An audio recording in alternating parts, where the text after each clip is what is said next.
Good day. It's aging maven aficionado Amy K. Gaskin with Ask Amy About Aging. And today I'm once again joined with Kurt Kazanowski. And we're going to talk about obtaining a caregiver support you need. So welcome again, Kurt. Amy, how are you? Good to see you again. Good to see you again as well. How are things in Florida? They're doing good. Excellent. Doing good. The weather's great today. Yeah, I'm up here in Plymouth, Michigan, and fall's upon us, and it's a beautiful time of year, but I hate going into winter. So yeah, some of my friends in Michigan told me that they had their first snow last week. Oh, up in the lower part of northern Michigan, up in the upper peninsula, it did snow. So yeah, it's not even November. yeah, it's no kidding. So again, thank you very much for having me back. I really appreciate the opportunity to come in and share issues and matters and resources around aging, and having my personal experience with my mom and dad, and which led me to write the book, A Son's Journey Taking Care of Mom and Dad, which is basically an adult caregiver's guide to help them understand the resources that are available. And there again, being a nurse and being in the healthcare profession all my life, I thought would prepare me better. Yeah, but it really didn't. When it is, the first, it's, and this is personal experience. And I don't want to use the word impossible, but nothing's impossible. It's very, very difficult to be a caregiver and a loved one at the same time. Yeah, you lose the hat. It's like I want to be the daughter again, and you want to be the superhero though that takes care of them like they took care of you. Yes. Yes, especially when you're a caregiver in the caregiving field, being a nurse, being someone that is used to giving care to others, you still want to have a mom. You don't always want to be the caretaker. Yeah. And it's, like I said, that's a real challenge.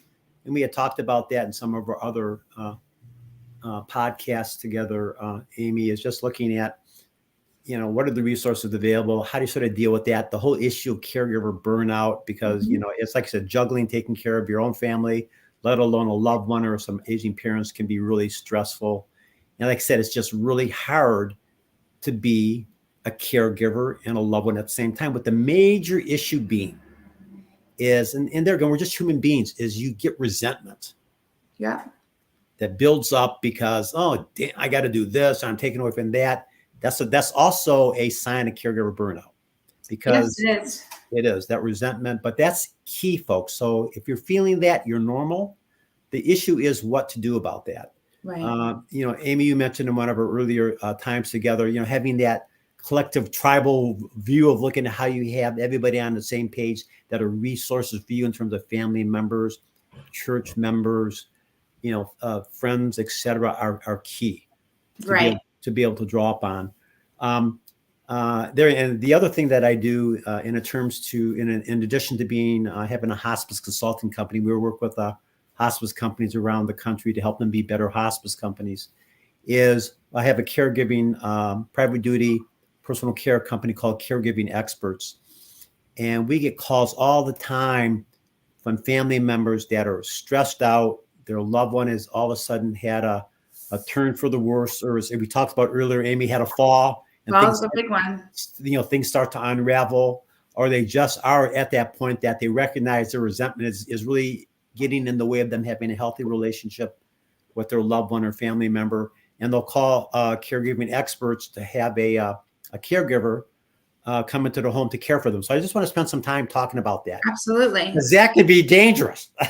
Yes. So I want to talk about the economics a little bit, even though we touched on a little bit before. Right. What do you want? When you have a need to have help, there's two roads you can go. You can hire somebody from Angie's List or Craigslist that's a caregiver, which is super dangerous. We'll talk about that in a minute. Or you can go through a more professional caregiving company, such as Caregiving Experts. And there are like 46,000. Oh, yeah. There's plenty to choose in the country in terms of, it's such a need because of the tsunami of aging and what have you.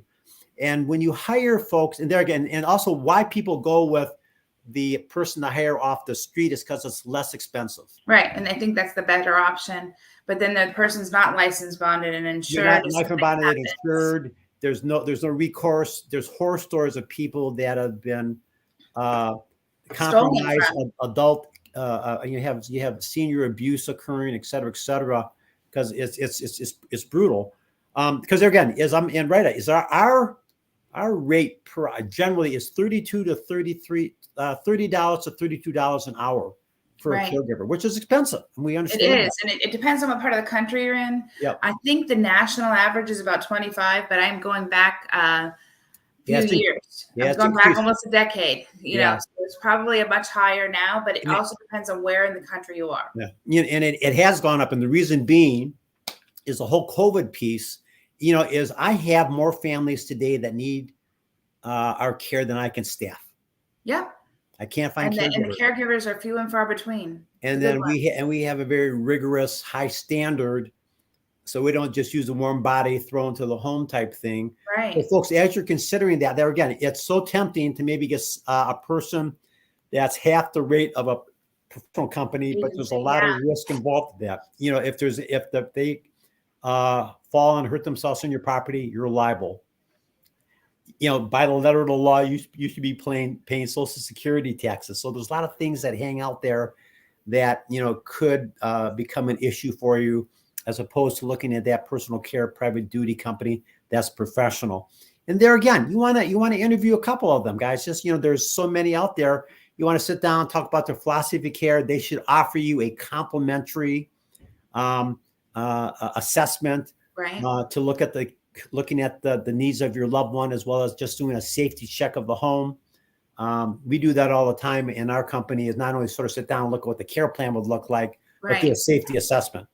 Do a safety assessment in the home in terms of that. Because you got to make sure, because if you're going to age in place, you want to make sure it's safe. You want to interview multiple agencies, and then even when you interview the agencies and choose one, there are sometimes you want to interview a few caregivers too once you're with the agency, because we got to get a good mesh.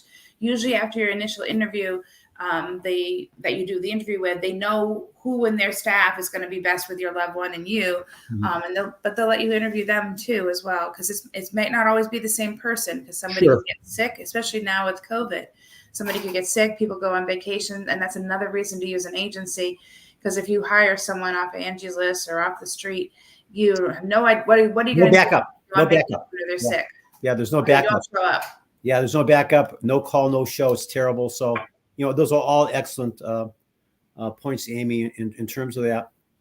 So looking at and getting back to looking at the agency you want to hire, you want to also double check to make sure that the agency you're hiring, who is ever supervising that person that's in the house, is doing quality assurance pop-in checks. In other words, they'll just pop in unannounced to make sure the caregiver is doing what they're doing, make sure your loved one is happy, et cetera. That's one of the things we pride ourselves on at Caregiving Experts, is that I call it the pop-in quality assurance visit. Karen will just pop into the home unannounced when there's a caregiver there, and just make sure everything is going well, talk with the family, et cetera, et cetera. So those are little key things you want to look for. And we had talked about this at another session too, but it's worth emphasizing again. Right. The cost and how do you pay for care. And folks, you want to also find an agency that will work with you to help you explore all the options that are available. Right now, we're working with a family, a live example. They have a long-term care policy in place, but they're confused on how to access it, what to do. So we basically are doing all the paperwork for them. When the nurse from the insurance company comes out to do the assessment, we'll be there in person. So we hold their hand along the way to make sure they can access fully that long-term care, long-term life insurance policy, as well as the processing of claims, et cetera. We do all that paperwork. So as you're talking with agencies throughout, you want to check, how can you help me? Right. What are the reasons? Yeah. Explore all of my options for care. So we talked about the long-term care insurance policy is one.